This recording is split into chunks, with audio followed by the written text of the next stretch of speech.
Good morning. My name is Carol Rowan, and I have the honor of being your worship associate this morning. We welcome everyone here and online to the Unitarian Universalist Church of Roanoke, with a special welcome to those of you who are joining us for the first time. We hope you stay after the service for fellowship for coffee and fellowship in the fellowship hall. Can we all turn around and wave to the camera and greet the people who are watching at home? Great. For those of you online who wish to share your joys and concerns during the Lifelines portion of this service, please put them in the chat in the next 15 minutes. Our land acknowledgement. We acknowledge that our church resides on the traditional lands of the Tutelo and Monacan nations and was later farmed and developed through slave labor. We recognize and respect the ongoing connection to this land by generations of Black and Indigenous people of color. May our gratitude and fellowship here echo and honor that rich history. Our minister is the Reverend Jennifer Raffensperger. While she is out of the pulpit today, our service will be led by Reverend Jamie McReynolds. His sermon is entitled Love in Action. Reverend McReynolds is a retired hospital and hospice chaplain and a member of the UU congregation in Blacksburg.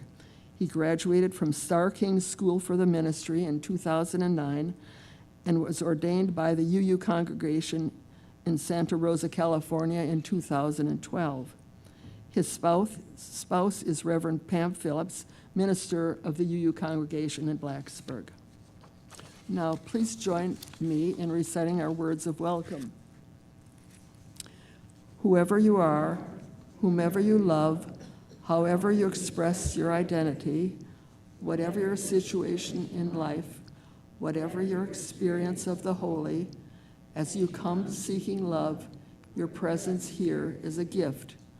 Whether you are filled with sadness, overflowing with joy, needing to be alone with yourself, or eager to engage with others, all who welcome all are welcome here.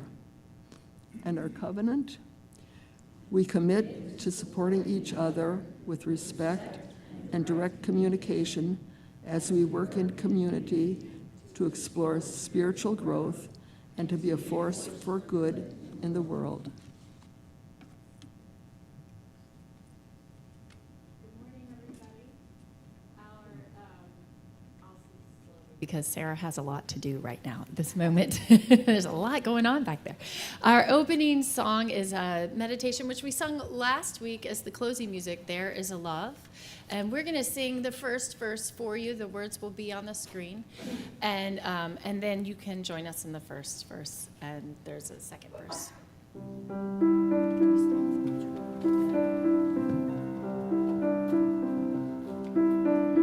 There is a love holding me. There is a love holding all that I love. There is a love holding all. I rest in this love.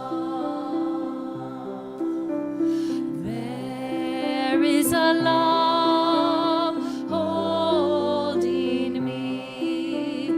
There is a love holding all that I love. There is a love holding all.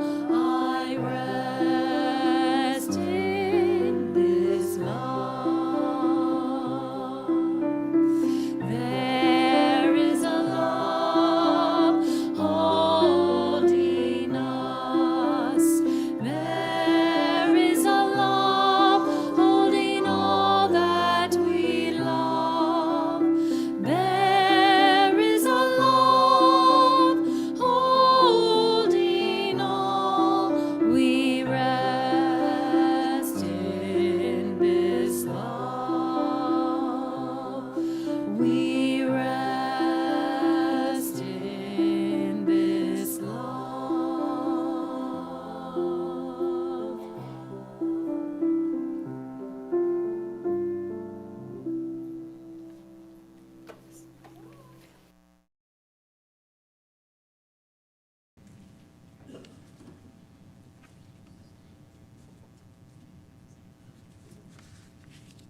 Good morning. Our chalice lighting today is, may the light we now kindle inspire us to use our powers to heal and not to harm, to help and not to hinder, to bless and not to curse, to serve you, O Spirit of life.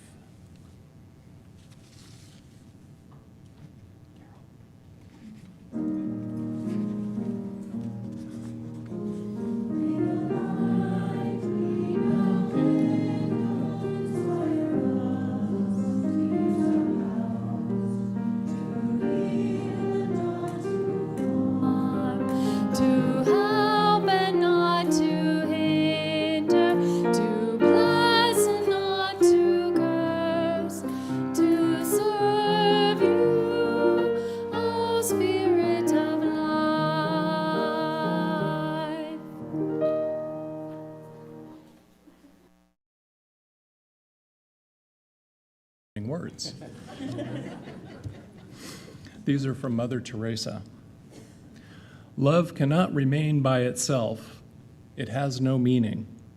Love has to be put into action, and that action is service.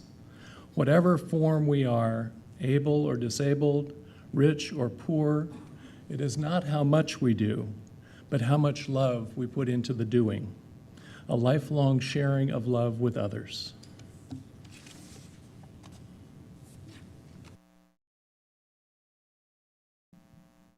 Hello, everybody.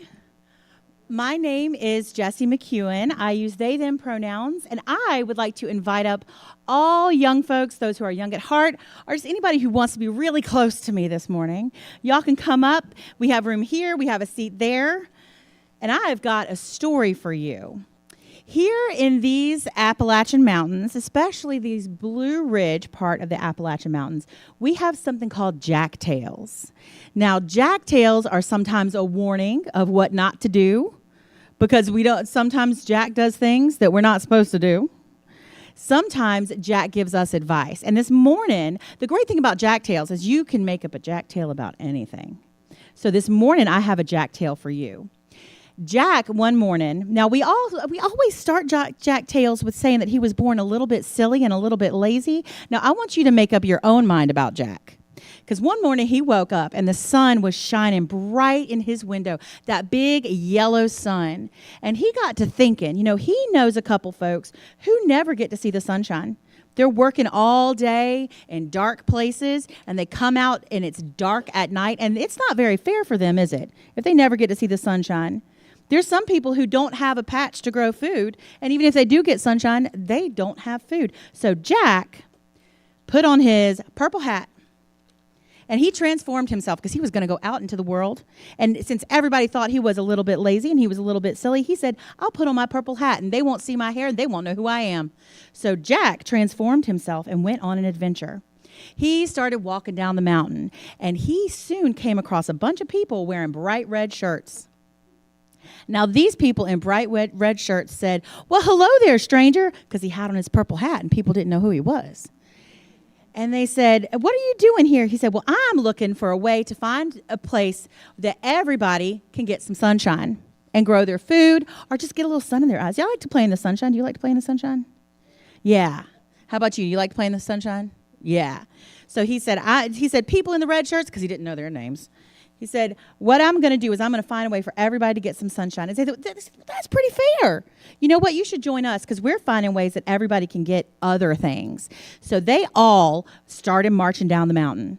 And they were going to go to town, and they were going to find a place where everything was fair and it was equal for everybody. So Jack, wearing his purple hat, kept walking down the mountain with those people. And they didn't know it was Jack because he had on his purple hat. So eventually they came across a place with a bunch of green picnic tables and benches. Now, at this place, people were giving out food, they were giving out clothes, they were giving you anything you might need. And as long as you sat down on one of those green benches. So what do you think Jack did?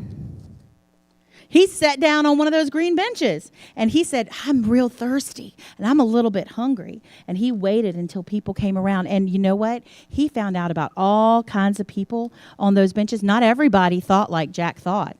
And of course, they didn't know who Jack was. So they just told him everything. They said, man, you're the smartest boy we have ever met. And Jack said, well, sure I am. It's because of my purple hat. So somebody came around with a pitcher, a blue pitcher full of water. And while they were sharing their ideas and talking about all kinds of things, he drank that water. And you know what? Everybody drank the same water. They all shared the same water. And it didn't matter what their ideas were. They were all drinking the same water. And what do you think this might be? It looks kind of like cantaloupe. Could be a slice of orange. Could be any of those things. And somebody came around with food and said, you know what? We all have bellies that need to be filled. We are all connected. So I'm going to give you some cantaloupe where I grew it out in Halifax County. Or I'm going to give you some oranges that I brought up from Florida when I visited my grandma. And everybody had food and drink. And you know what? Jack sat at that table and he took off his purple hat. And everybody said, oh, Jack, we didn't know that you were going to join us. And he said, well, is it okay? And they said, you know what, Jack? It doesn't matter. We love you for being here, and we love you for sharing with us. And that is the story of all of our values and how Jack found out about Unitarian Universalist shared values. Now, we are going to head upstairs. We're going to do a project and make some really cool chalices for ourselves with all of these colors. Are y'all ready? Let's do it.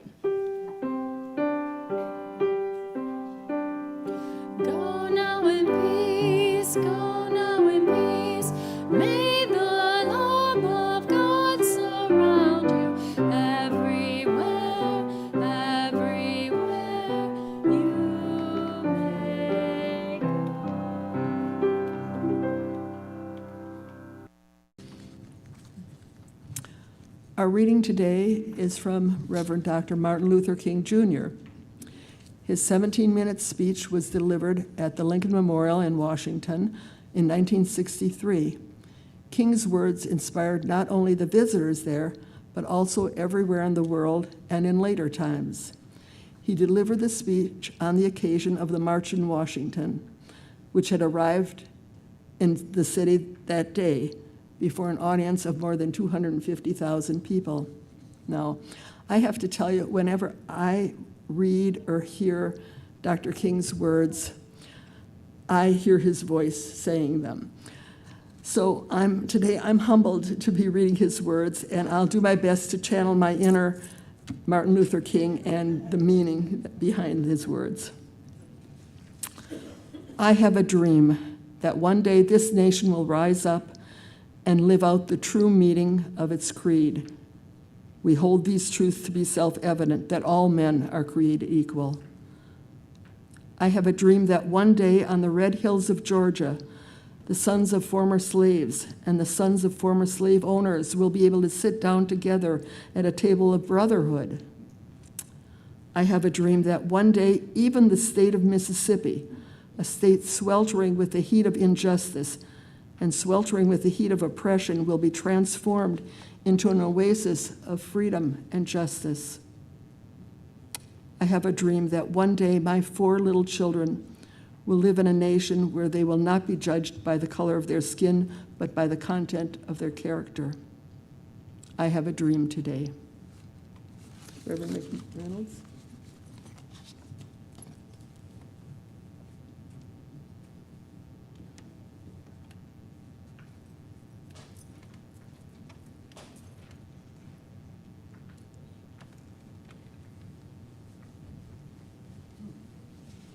So I'm trying something new today.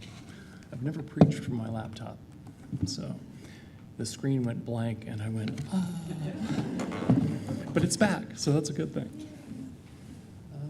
A glass for water. Thanks.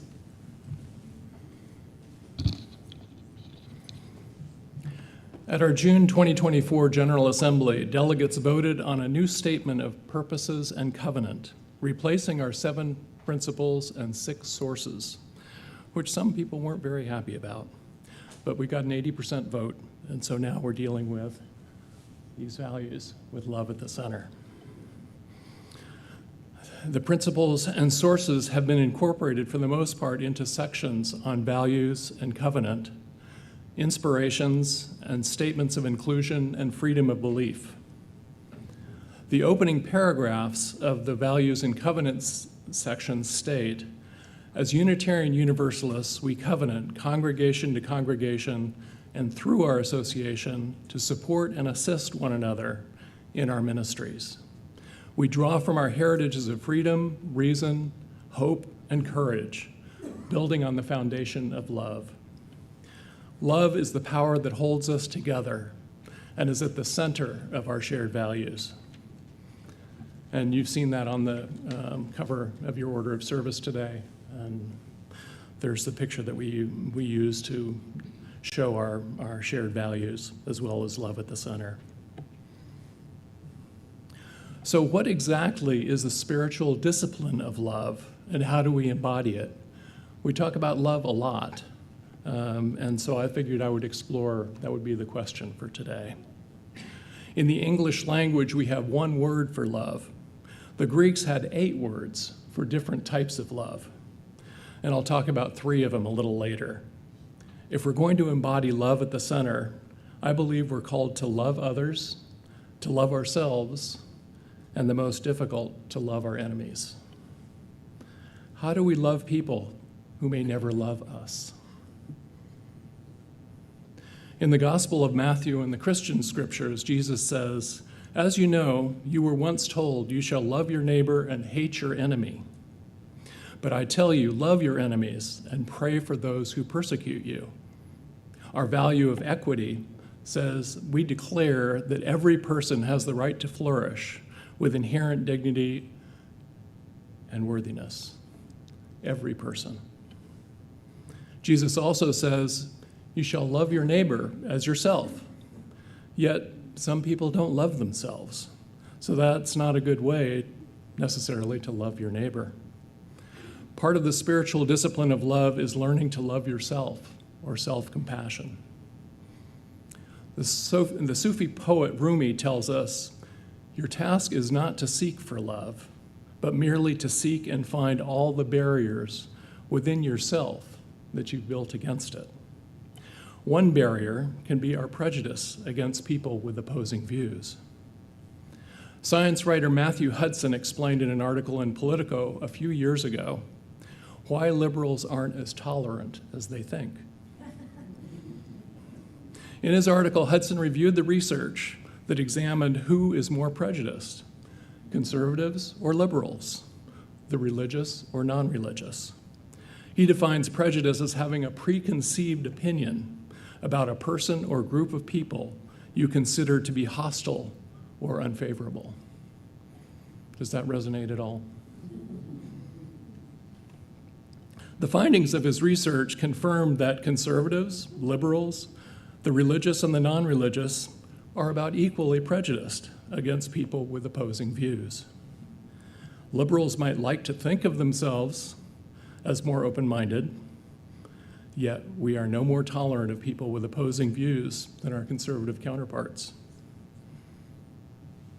I've been in, I think, 5 different UU congregations, and in all of those I've witnessed a lack of tolerance towards people that come out of Christianity and conservatives. We're lucky in Blacksburg to have a few conservative members, which is, I find really helpful to get the opposing view. And of course, they're not conservatives. They wouldn't feel very comfortable in a UU congregation, I don't think. In an article in Slate magazine, Reverend Scott Alexander uses a contemporary Buddhist story illustrating the misunderstanding of the virtue of tolerance. The emperor summons before him Bodhidharma, the wisest living Buddhist of his time, and asks, "Master, I have been tolerant of innumerable gays, lesbians, bisexuals, asexuals, blacks, Hispanics, Asians, transgender people, and Jews. How many tolerance points have I earned for my meritorious deeds?" Bodhidharma answers, "None at all." The emperor, somewhat put out, demands to know why not. Bodhidharma asks, "Well, what do you think of gay people?" The emperor answers, "What do you think I am, some kind of homophobic bigot? Of course I have nothing against gay people." And Bodhidharma answers, "Thus do you gain no merit by tolerating them. You've mistaken tolerance for acceptance." The word tolerance implies that there's something to tolerate. Alexander's definition of true tolerance is respect and kindness to members of an outgroup, not respect and kindness towards people that others consider an outgroup, but people you consider outside your group as you define it.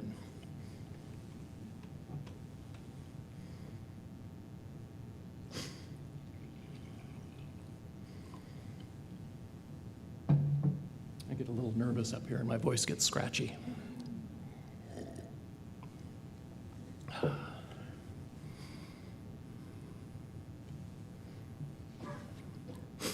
Real tolerance requires patience, perhaps something that might have to be overlooked in your relationship with someone else.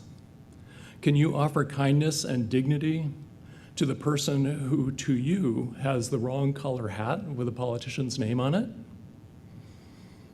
Or the wrong bumper stickers on their car? There's a woman in my neighborhood who I often see on my daily walks, who is very warm and friendly. Last summer, she was wearing that wrong color hat, a bucket hat. I had a pretty visceral reaction to seeing that hat. Here's an important point, though. As you use, we declare that every person has the right to flourish with inherent dignity and worthiness. But the same is not true for ideas. Ideas are not all equal, and not all ideas are worthy. Therefore, we allow a free debate of ideas, and we give people freedom to question, freedom to be wrong, in our not so humble opinion. An example for me is Christian nationalists. The idea that Christians should be in charge of everybody else is a wrong idea in my mind, not exactly a democracy that we live in. Another barrier can be our lack of self-compassion. And that's where loving yourself comes in. One of our 6 sources, which are still out there, Jewish and Christian teachings, which call us to respond to God's love by loving our neighbors as ourselves. And yet, many of us struggle with being kind to ourselves.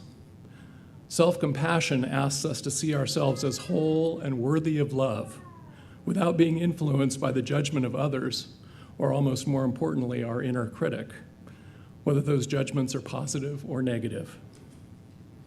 Christian Neff, PhD, is a pioneer in the study of self-compassion, being one of the first to operationally define and measure the construct of self-compassion more than 20 years ago. She defines self-compassion as composed of 3 elements: mindfulness, common humanity, and self-kindness. Self-compassion is worthy of its own sermon, but I'll give you a brief overview. Mindfulness helps us hold painful memories in balanced awareness rather than over-identifying with them. Common humanity is our collective experiences, particularly our shortcomings and struggles. We are all human, and nothing that is human is foreign to us.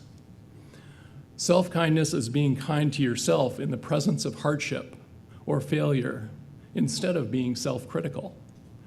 There's a common misconception that harsh internal dialogue is needed to motivate ourselves and to help us achieve our goals. But research shows that harsh self-criticism actually undermines motivation.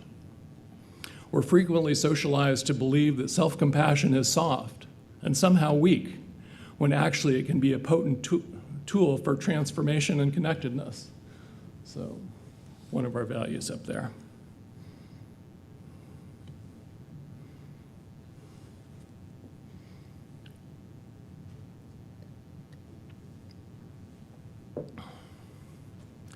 Earlier I said the spiritual discipline of love includes loving your enemies, loving our enemies.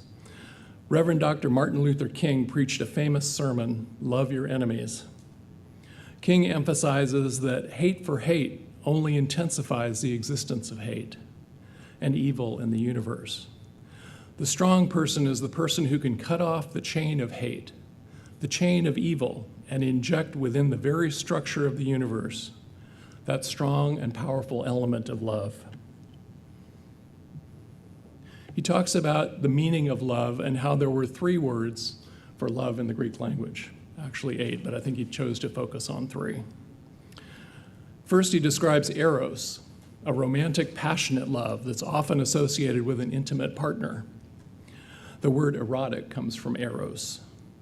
Next, he discusses philia, a deep friendship between people who are close like siblings, also described as brotherly love.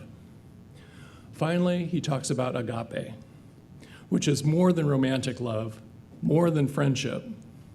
Agape is not something affectionate. Agape is understanding creative goodwill for all people. It's an overflowing love which seeks nothing in return. In King's words, and pardoning the gendered language, this was 1957, he loves men not because he likes them, and he loves every man because God loves him. So he rises to the level of hating the system rather than the individual who's caught up in that system. He loves the person and hates the evil deeds. And back then, probably systemic racism wasn't even in the dictionary. I don't know what it is now, actually. This is what Jesus meant when he said, love your enemies, rather than like your enemies. Because it's pretty difficult to like some people. It's difficult to like people who are bombing your home and threatening your children. But love is greater than like. Love is understanding, creative, redemptive goodwill for all men, all people.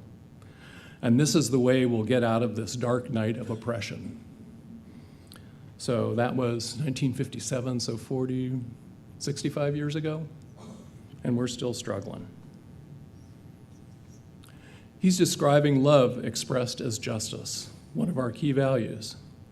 When we work to dismantle racism and all forms of systemic oppression. King explains, at its heart, agape is a love that goes beyond the usual understanding of love. It's a love that requires a conscious decision, a love that seeks the greater good of others. Agape love is not a fleeting emotion. Instead, it involves a commitment and an act of will. Defined as selfless and unconditional, agape represents a form of love that is everlasting. It's not based on feelings, but rather on a conscious decision to love others without expecting anything in return. A very high bar. And I'd be lying if I said I've got this wired. It's something I struggle with. And one of the maxims among ministers is you often preach what you need to hear. So a love requiring a conscious decision, not a feeling, with no expectation of anything in return. Now there's a practice similar to agape, the mindfulness practice of loving kindness. Loving kindness incorporates self-compassion, eros, philia, and agape. We'll have a shared experience of this practice during the meditation, but I'd like to give you an overview. Loving kindness helps us set the intention to be better friends to ourselves and to others by realizing that we all want to be happy and free of suffering. It counteracts the loneliness and sense of separation that comes from not feeling connected to other people. It's a powerful practice that can change how we respond to difficult situations over time. We can learn to turn down the volume on the internal snide monologue of self-judgment and be kinder to ourselves. Loving kindness is love in action, seeing the goodness in self and others, and responding with open-heartedness to what we see. And that takes a fair amount of practice. The greatest expression of love in action is letting people know you care about them. So first we bring to mind a loved one. It can be a person or maybe a pet, and we send them friendly wishes by repeating these 4 phrases. May you be safe. May you be well. May you know joy. And may you be free from suffering. And we'll be singing it during the meditation, but the cadence doesn't work if you say, may you be free from suffering. So they just cut it off to may you be free. Next, we repeat these phrases, directing them to ourselves. And the reason we do that is some people it's a lot easier for some people to direct the love outward to an intimate other or somebody that you're very close to. And then you can take that and you can bring it back to yourself. So the second time you say, may I be safe, may I be well, may I know joy, may I be free. Then we repeat these phrases to everyone present here and everyone present online. Same words except with we instead of I. And finally, we repeat these phrases for all sentient beings. May all be safe. May all be well. May all know joy. May all be free from suffering. Because we all want to feel safe. We all want to be healthy. We all want to have times of joy, more than less. And we all want to be free from suffering. So even though we have very different ideas, and like I said, Christian nationalism is a great example for me, very different ideas than what I think is right, but they're still people, they still have dignity, they still have worth, but that doesn't mean their ideas are, that I agree with their ideas or that I think they're right.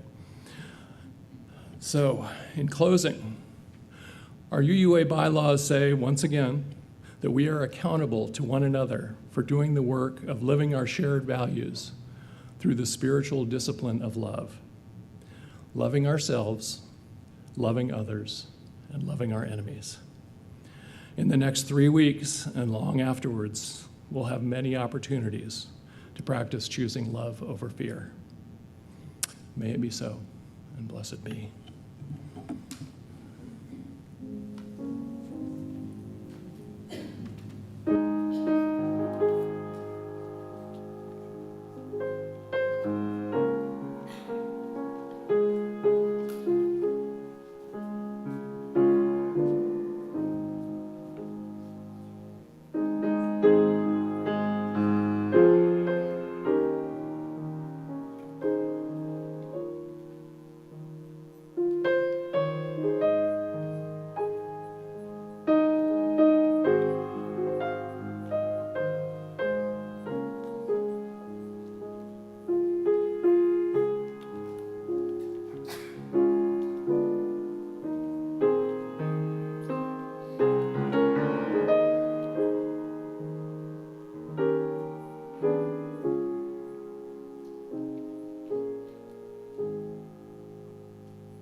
Our church is able to provide all we see here in this church because of you and your gifts, including your time, talent, and dedication. As we collect today's offering, know that your generosity will go towards furthering our church's mission to be a force for good in the world.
Good morning. My name is Sally Garber, and it's my honor to represent the Caring Committee this morning. If you have a joy or concern, I urge you to either write that in the book, which you see on the altar in the morning, or send an email to a member of the Caring Committee, or call the church office. At this time in our service, we'll share your personal joys and concerns. At this time, I'd like to remind you to please keep in mind that this is not a forum to share your personal thoughts on expressly political matters. While we know that these can weigh heavily on our hearts and our minds, or can be a source of joy, we want to hold this time sacred for our interpersonal relationships. This morning, I share a concern with you. Melanie Quinn asked for positive thoughts for her uncle Don Akela. He has transitioned into last phase hospice. A joy is that he is surrounded by all his children and grandchildren. Please keep him in your thoughts. Now you have a chance to share your personal joys or concerns by lighting a candle. As you come forward, please use both sides of the altar. Thank you.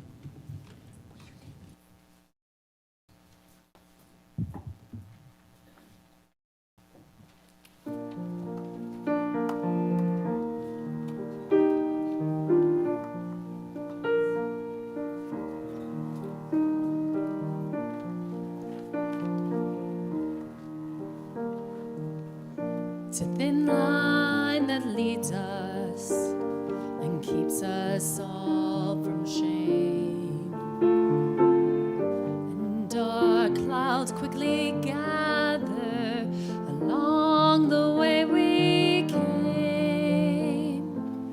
There's fear out on the mountains and death out on the plains.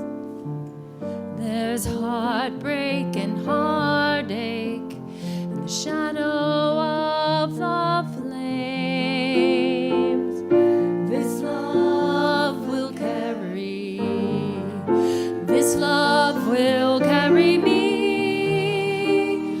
I know this love will carry me. This love will carry, this love will carry me. I know this love will carry me. The strongest web will tangle, the sweetest bloom will fall. And somewhere in the distance we try and catch it all.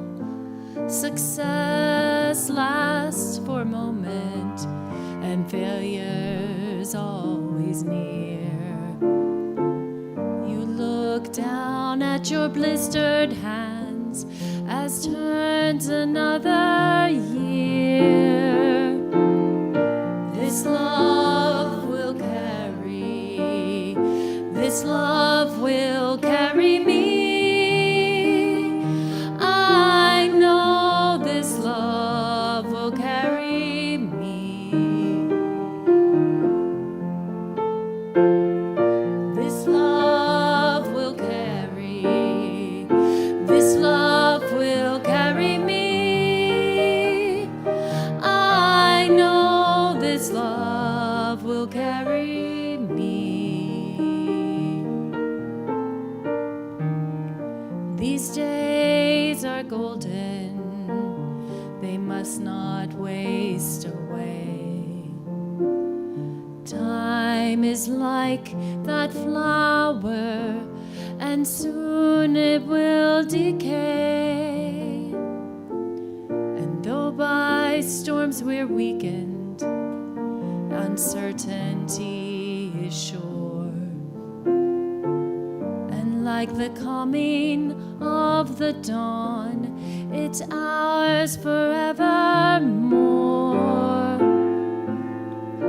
This love will carry, this love will carry me.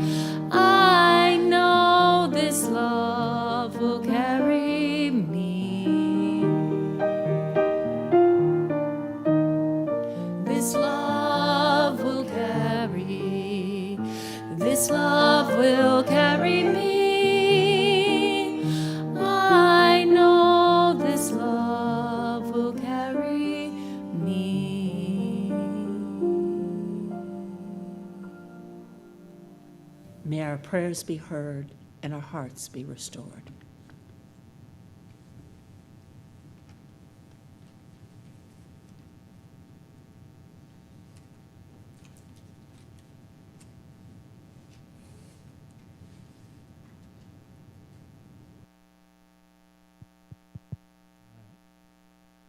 So this is the loving kindness meditation that I previewed a little earlier. I don't know, have any of you done this before? A few. Okay. Right here. Okay, there we go. Like an ice cream cone. So we start out with may you. Then the next slide you'll see will be may I. Then we'll have may we, everyone in this room and online. And then we go to may all.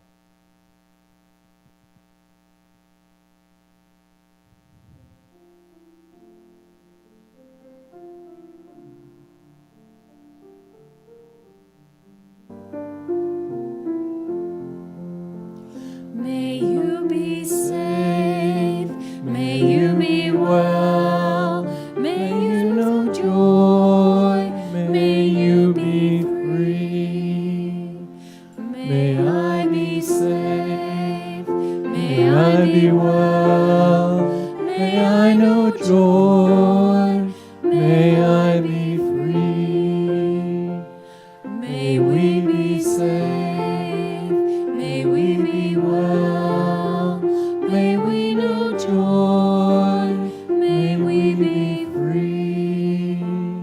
May all be safe, may all be well, may all know joy, may all be free.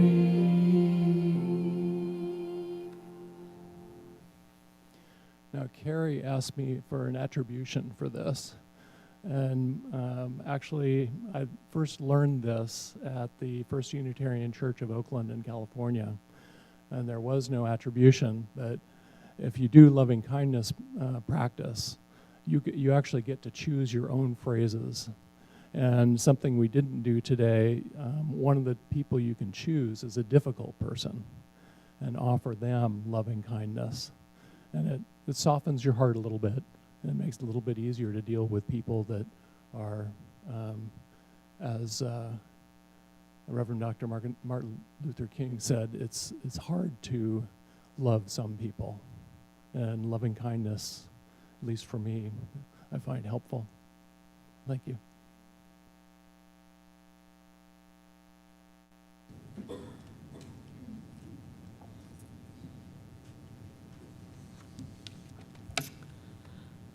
Well, I'd like to thank everybody here who's helped with today's service, and especially you, Reverend McReynolds. That meditation is something I can carry with me. When people say, will you pray for me, I can use this. Thank you, because that's something that I think some of us struggle with, knowing how to respond to that. Thank you. I have a couple of announcements. The announcements, there aren't any in today's church bulletin, but otherwise they're in the weekly newsletter. And if you aren't receiving the newsletter and would like to, please send an email to admin@uuroanoke.org. One of the announcements today is please consider attending the Prayer in Action to End Gun Violence. That event is on Sunday, October 20th, from 3 to 5 p.m. at Williams Memorial Baptist Church. This event is co-sponsored by Roanoke Justice Ministries and the Roanoke Sheriff's Office. We are still a drop-off point for donations for Appalachian Voices Hurricane Helene relief. And I don't know if they've updated that to include Hurricane Milton. Or whatever. There are updated lists posted on the bulletin board in the lobby and on the rear entrance to the church. And now Gordon Malczewski has a board report for us.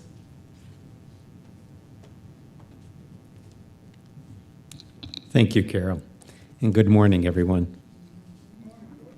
So as Carol said, my name is Gordon Malczewski, and I'm serving as your board president, and I use the pronouns he, him. So with our board's goal of being transparent and keeping you well informed, I have just a few items to share with you regarding our board meeting, which occurred on October 8th. So first off, we approved the Unitarian Universalist organization's retirement plan for 2025, and that does affect most of our staff members, and our contribution to the plan remains the same at 5%. We also agreed to Rev Jen's request to take up a special collection for the UUA Disaster Relief Fund, and that's a fund that supports congregations that are impacted by natural disasters, either the current disasters, or it will go for future disasters as well. We also discussed the venue and the agenda for our board retreat, and that will be taking place on October 19th, and that's where we do some strategy planning and discuss some issues that are important to the congregation. We also approved a revised budget. So these are just a few items that we discussed at the board meeting. If you have any questions or concerns, or if you want a little bit more information, feel free to reach out to me after the service. Thank you.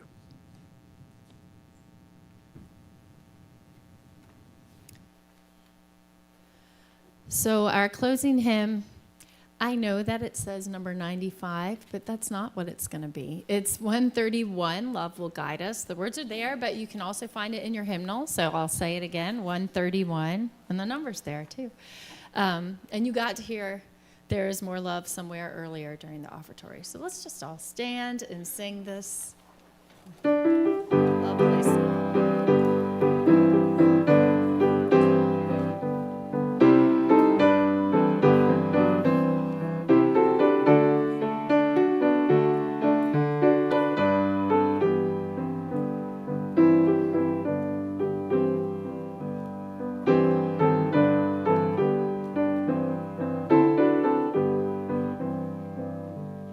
Love will guide us, peace has tried us, hope inside us will lead the way on the road from green to giving.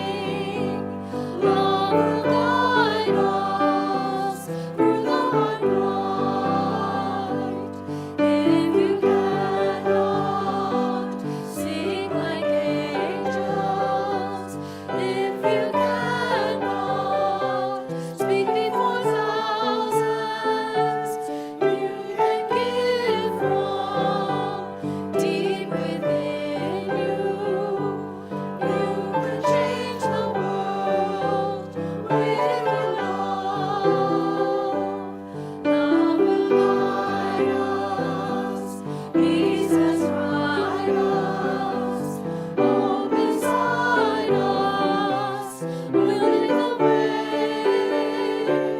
on the road from green to giving. Love will guide us through the hard night.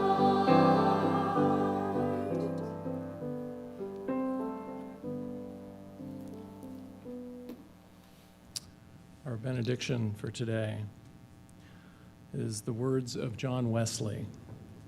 Do all the good you can, in all the ways you can, to all the souls you can, in every place you can, at all the times you can, with all the zeal you can, as long as you ever can. So we extinguish this flame, but not the light of truth, the warmth of community, or the fire of commitment. These we carry in our heart until we're together again. Go in peace, go in love.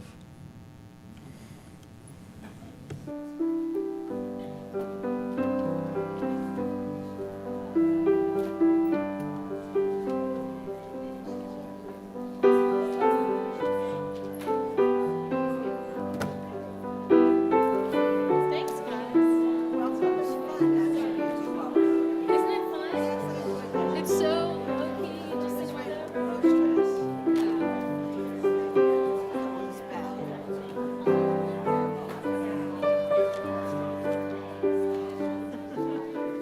Martha's here, Martha's here.